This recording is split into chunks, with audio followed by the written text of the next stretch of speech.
This reconciliations question is taken from the IAB paper for 2021.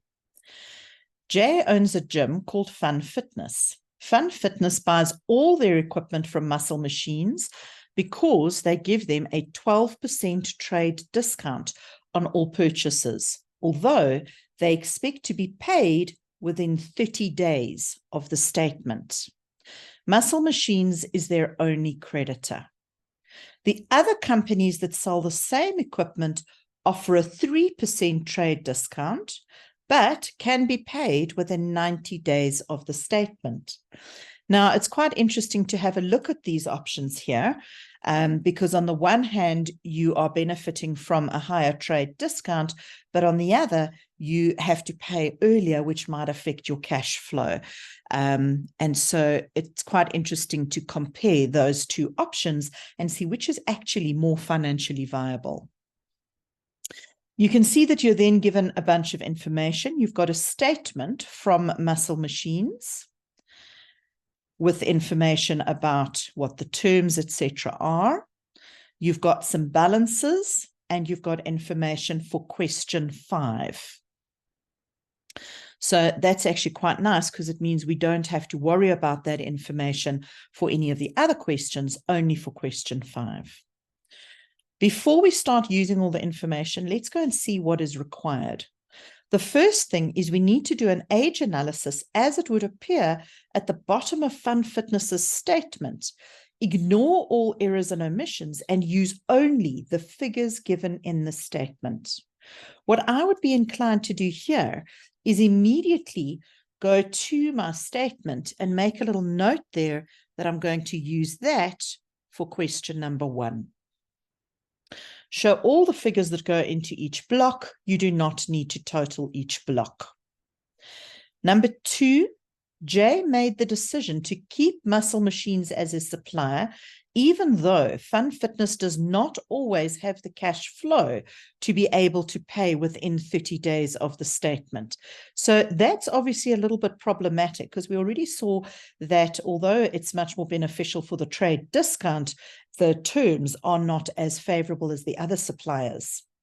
Analyze whether Jay made the correct decision. Use figures or calculations in your analysis. Now, we don't yet have all the information, but what we want to do is put this question in the back of our mind so that if we get any information relating to how much it's actually costing them, then we can actually use that. So we want to take into account that there is the 12% trade discount. And on the other hand, we would compare to the other suppliers where there's only a 3% trade discount, but they've got longer terms of 90 days. Number 3, calculate the average number of days that Fun Fitness is taking to pay Muscle Machines.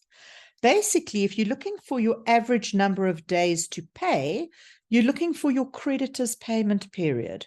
Now, you will obviously have your formula sheet that you can refer back to, but it's also quite nice to quickly just know on your own what figures you need. Remember that for all of these periods, you're basically going to use your statement of financial position, which is obviously going to be averaged because you're comparing to the statement of income figure, and then you say times 365. So in this case, you would be looking for your average creditors balances, and you would be comparing that to your credit purchases, which we can obviously look at your credit cost of sales, which is nice and close. And if we know how much was on credit, we actually know that this is their only supplier that they're buying on credit from, so we can just use the cost of sales figure. Calculate the percentage discount Muscle Machines gave Fun Fitness when they paid. So that's interesting because we already know that they don't actually pay on time. So that is interesting to see. We'd obviously want to do this by taking the discount when we find it and comparing it to the total amount being settled. Comment on whether it was a financially sound decision to grant Fun Fitness discount. Well, I'm guessing not, but we'll need to find out more information because we know that they are usually late because of poor cash flow. But we'll need to find more information to be able to confirm that. Reconcile the statement received from Muscle Machines to their account in the creditor's ledger. Show the amount that would go into the creditor's recon statement, and if the amounts that would be entered in the creditor's ledger account. When you're doing this, keep in mind the creditor's ledger is referring to us. This is the information that we've got in our accounting records. The creditor's recon statement is basically trying to do a little extension of the creditor's statement to see what would they need to do. So this is them. And then as we find all the information, we just work out who needs to fix it, us or them, and we can put it in the correct columns. Explain the main difference between the work the internal auditor does and the work an external auditor does. Now, this is just a separate little question. It's theory. You can answer it right away.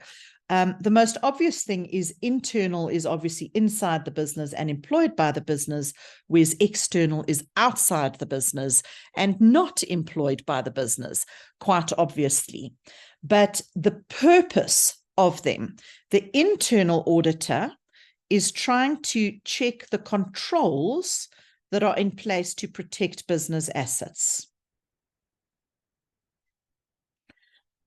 In other words, processes and procedures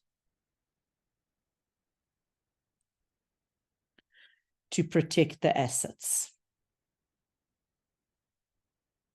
On the other hand, your external auditor is employing somebody from outside the business, and in fact, they would generally be working on behalf of the shareholders and other stakeholders to check that the financial statements are actually correct.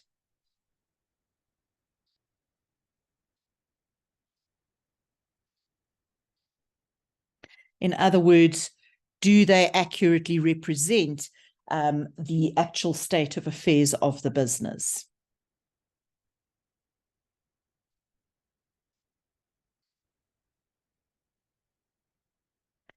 External auditors are supposed to offer an unbiased audit. Unbiased simply means that the opinion that they give would need to be objective and free of bias.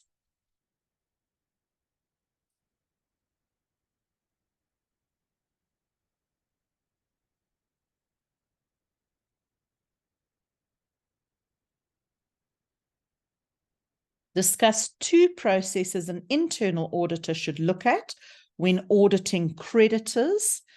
Now, obviously, we already know internal means inside the business. You're looking at your controls, your processes, your policies, etc., to try and safeguard the assets. In other words, making sure that you're not paying the wrong people. And specifically when you're auditing creditors. So make sure that you don't just talk generally what an internal auditor would check. Think about when you would audit the creditors. And what you would need to have a look at is the process of placing and authorizing the orders.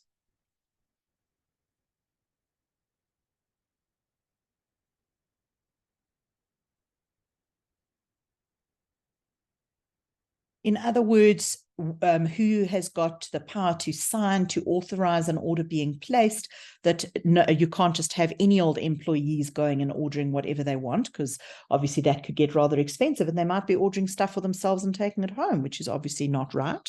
And then you would also want to check the process of payments. In other words, compare documents.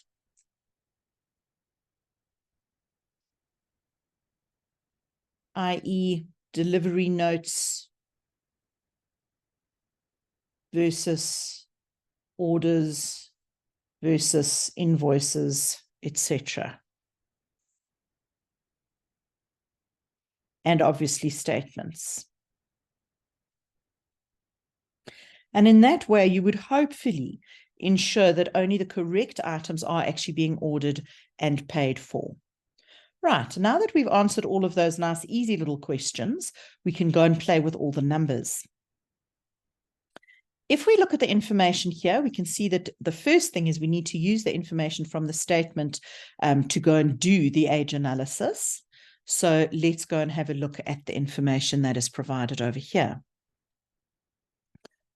When we are doing this, the first thing that I would always suggest is make a little note of when are we. Now, right now, the date on the statement is the 30th of November. So that means that current are transactions that happened in November, which means 30 days is the month before November, which is October, 60 days is September, and 90 days is August. If we have a look over here, we can see that the invoice X23 was in August. So that means that that 88,000 needs to be entered in the 90 days column. Then we have another invoice, but this invoice is in September. So the 74,800 will go into 60 days. We're then given a credit note also in September. Now, remember that a credit note needs to be offset against the most recent entry. In this case, that would have been the 74,800 that happened 2 days before. So in 60 days, you will say minus the 12,200. You can see that then interest is charged. Now, when interest is charged, I know it's tempting to go and take it back to the old amount, but the reality is it's only been charged in October. So you can almost see it like another invoice, because that is what's kind of happening. You're saying there is now another amount owed. So in October, which is 30 days, you will show the 4,400.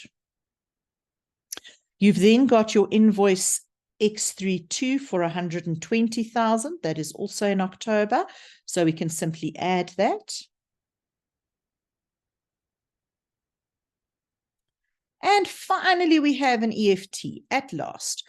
So this happened in October, but you will always take a payment and offset it against the oldest amount due. And in this case, the oldest amount due is August.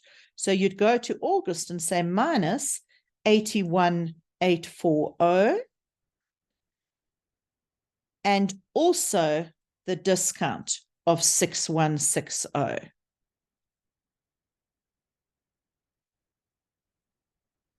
And then you would see, oh, good, nothing left is owed from August. But now can you see that there's something a little bit fishy here? Because the payment was all the way from August. It was from a couple of months beforehand, and yet they've actually obtained a discount. So let's make a little note over here where they're asking about the discount and was the discount actually valid. It was late. In this case, the payment was a couple of months later. It was the whole of October, the whole of September, and part of August was 2.5 months or more after purchase.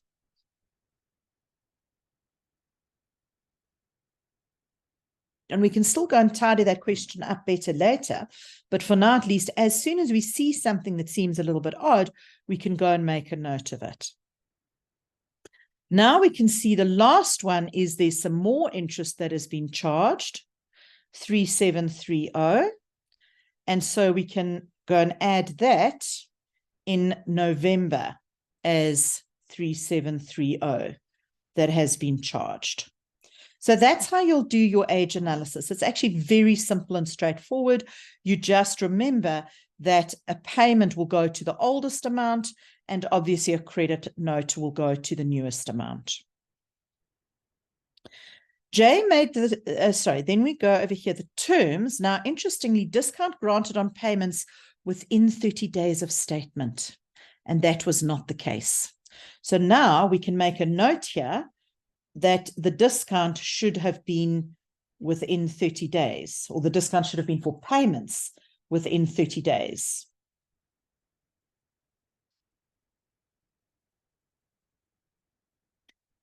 Which it wasn't. So obviously, yes, there was a problem. At the same time, we can go and have a look at what was the percentage by taking that 6160 and dividing it by the total amount that is being settled. In other words, the full 88,000, which is the 81840 plus the 6160, if you weren't sure that it was the total amount of the balance at the beginning. And if you do that, you'll be able to work out that the percentage discount was 7%, which really is a little bit extreme when they actually have been paying very, very late. So definitely your answer is no. We're then also told that 5% per month interest is charged after 30 days overdue from the statement. So this means that we can actually go and work out what the discounts actually are and see if we're getting a 5% per month interest charge. If we combine that, so we'd say minus 12% trade discount plus the 5% interest, effectively, what is that? What's happening is that if you start with the original 100%, it means that whatever's the original purchase, you'd say times the 88%, which is minus 12, and then you could say times 105% interest, and effectively, you would see that they're only paying 92.4% of the original price, even with the interest. If you have a look at with the trade discount from other suppliers, the other suppliers would be, if you take the original price of 100% times the 97% after 3% trade discount, obviously that's a 97%. And so therefore, it definitely is still sensible. So yes, it is financially beneficial.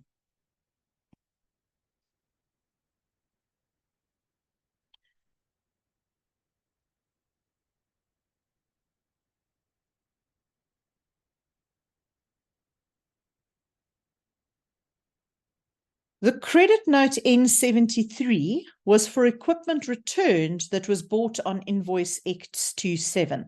That is simply just confirming what we had already assumed. You can see we already picked up that it must have been from the most recent invoice, because the reality is if you'd bought something in August, it's very unlikely that you'd wait all the way until after your next purchase before you make the return. So that's just confirming what we had already seen. Then we can see we've got a balance brought down at the beginning of the period that we owed Muscle Machines 133150. Now, hopefully you'll remember that we needed to calculate the average number of days taken to pay, and this is one of the figures that we would need to use because that's your creditors figure at the beginning. So if we go half of the beginning figure 133150 plus, and then we've got space to put the end in, etc. You can then see over here, we've got the total credit purchases that we made. We've got the total returns, and so obviously you can combine those two together to get your net purchases.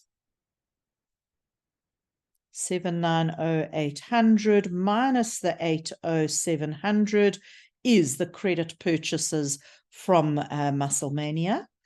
And then you're given the final amount that was owed at the end of the year. So the 152,760 will go at the top of that calculation. And then remember to say times 365. And the reason we say times 365 is because the total purchases is for the year at the end of 30th of November, and a year is 365 days. If they'd only asked you to do it for a month, in other words, for example, if we had just looked at the month of the statement, you could have used the beginning balance, the end balance, and then added all the invoices together, obviously less the returned, and you could have done the same calculation. But in that case, well, this wouldn't actually have been a month. It would have been August, September, October. It would have been 3 months that you would have had to use, and you would say times 90. This case, we are using the full year's figures, and so you would get an answer of 73,48. But obviously, that doesn't mean that you are paying them in 73 days. When you're looking at your periods, you always need to round up for the periods, and for the break even. So just remember, break even and the periods, the number of days, you round up. So that means it's going to be 74 days. And then the last thing is for question 5, this little bit over here. We can see Muscle Machines forgot the trade discount on invoice X32. Fun Fitness subtracted the trade discount when they recorded the invoice, as they realized that Muscle Machines must have made a mistake. Okay, so we recorded the correct trade discount. The error is that Muscle Machines forgot the discount. So who needs to make the correction? Us or them? Obviously, it must be them that needs to make the correction. So we can just make a little note over here that this is relating to the trade discount on X32. Let's go up and have a look at X32, and you can see it's this amount over here of 120,000. So you'd work it out as 120,000 times, and we know that the trade discount is 12% because that was given to us right at the beginning over here. And then you can work out the discount as 14,400. Obviously, it needs to be subtracted because we owe them less. So on the next creditor statement we receive, we hope that we would see that. Obviously, we'd need to phone them or email them and tell them that they've made an error that needs to be fixed. Number 2. Invoice X77 for 24,000 appeared in Muscle Machines account in the creditor's ledger. So we've got it. On further investigation, it was discovered that this was an invoice from Fitness Magazine for advertisements. In other words, who made the mistake? Us. We were the ones who stuffed up over there. So invoice X77 needs to come out of our creditor's ledger for Muscle Machines because it doesn't relate to Muscle Machines at all. And that's why we'll have a negative 24,000 in the creditor's ledger. Number 3, Fun Fitness was not aware of the discount that Muscle Machines granted on the 29th of October. So let's go and have a look at the 29th of October, and we can see over here, there is the 6160, and they knew about it, but we didn't. And so therefore we would need to show the 6160 in the creditor's ledger.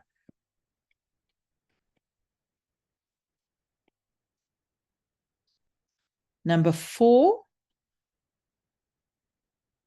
Fun Fitness paid Muscle Machines 50,000 Rand via EFT on the 30th of November.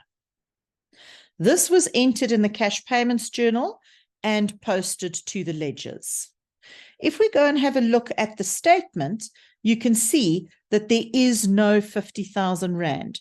The 50,000 is missing. It's not there. So therefore, the creditor needs to add this into their statement for next month. So we'd show the EFT and we would subtract 50,000 from them, because that's what they still need to do. Muscle Machines incorrectly calculated interest on the 1st of November. The interest on the 1st of November had not yet been entered into the Fund Fitness's creditors ledger at all. Now, this is an interesting one because it means that we actually have to fix both. The creditor's statement needs to have a correction, and we need to add it because we didn't add it at all. So the first thing is, let's go and have a look at what the correct interest should have been. We can see that the terms say 5% per month interest charged after 30 days overdue. In other words, we're looking at 60 days. Now, we've got a little analysis of our creditors. So we'll use our figure from 60 days. In other words, this over here. So we'll take the 74,800 minus the 12,200. Of course, the 12,200 was simply the return. And we'll use that amount and say times the 5%. And that means that the interest should have been 3,130 added in the creditor's ledger in our accounting records. Now, what they did, if we have a look over here, we can see that they had 3,730. So if we then compare that to the incorrect 3,730, you can see that our supplier, Muscle Machines, needs to reduce the amount by 600. And then we're done.